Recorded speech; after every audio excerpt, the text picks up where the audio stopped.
Hello, I'm Matu Jamir and you're watching News Pulse on Hornbill TV. The killing of unarmed civilians on December 4 in Mon District has once again rekindled the debate about the Armed Forces Special Powers Act of 1958. The act has several highly controversial features to it.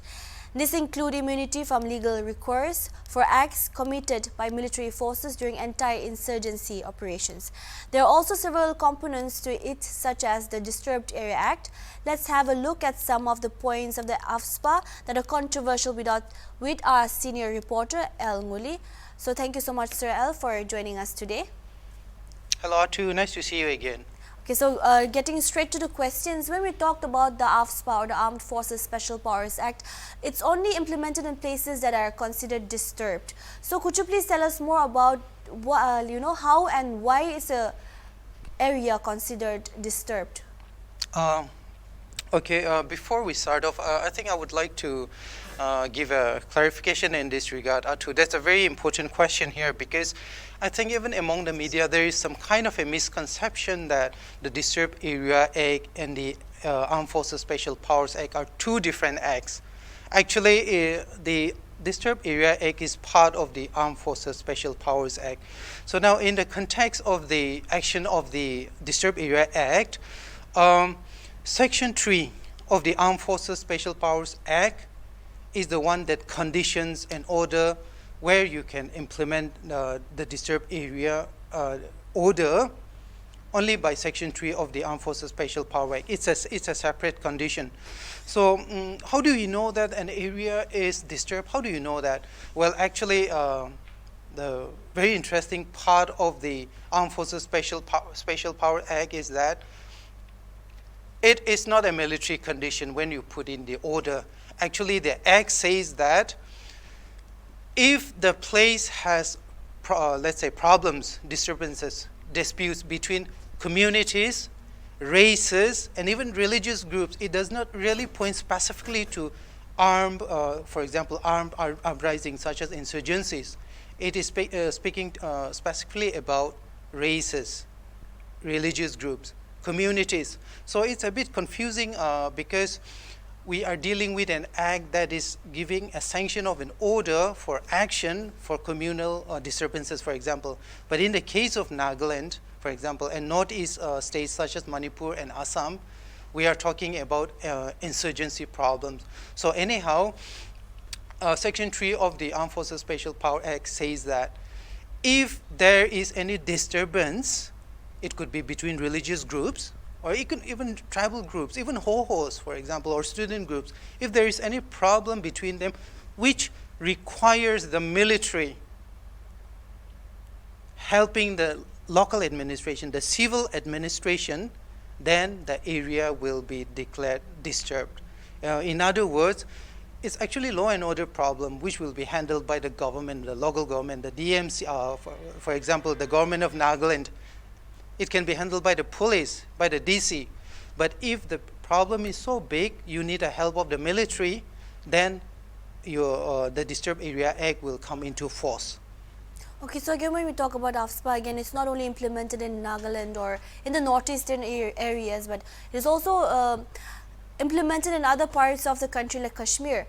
And also when we talk about the incident that happened in Mon because of the Armed Forces Special Powers Act, there's a lot of, people are comparing what is happening in Kashmir with what happened in Nagaland as well. So yeah. Is there anything, is there any difference between the Armed Forces Special Powers Act implemented in Kashmir and in Nagaland? Is there in the northeastern state, are there any difference? Yeah, that's an interesting question, Atu. Yeah. Yes, most people think that the Disturbed Area Act that is being enforced in the northeast and in Jammu and Kashmir, for example, we think that it's the same act. Actually, it's not the same. Here, it's not the same. For example, the Disturbed Area Act in Kashmir was enacted way back in '92. And when it relapsed in, when the act lapsed in '98, the government of India decided, hey, okay, the act which was made for Jammu and Kashmir, it's already out of commission now. We won't be using that. But we can still use the Armed Forces Special Powers Act, which was enacted in 1958 to declare an area disturbed. So it's not the same thing. Jammu and Kashmir has its own Disturbed Area Act, and the one that is being one that is enforced in Manipur, Nagaland, and in Nagaland and Assam, they are different again. Yeah. So that's the main difference. So could you please tell us more about how is it different? How does the difference come in there? The differences are not necessarily in the components of the law and the action and the condition required for the government to actually order an action of the military. It's not in the components and the aspects of it. It is in the legislation itself. The conditions are primarily the same, just that the one for Jammu and Kashmir is different. It was enacted in 1992. But the Armed Forces Special Powers Act that is being implemented in the Northeast, it was implemented in 1958. Yeah. Okay, so when we talk about the Afspa, it has been a very controversial law, and also taking in account this is not the first time where people have spoken against it or Yes. Protested against like repealing Afspa. So could you give us some salient features of the Afspa that are controversial?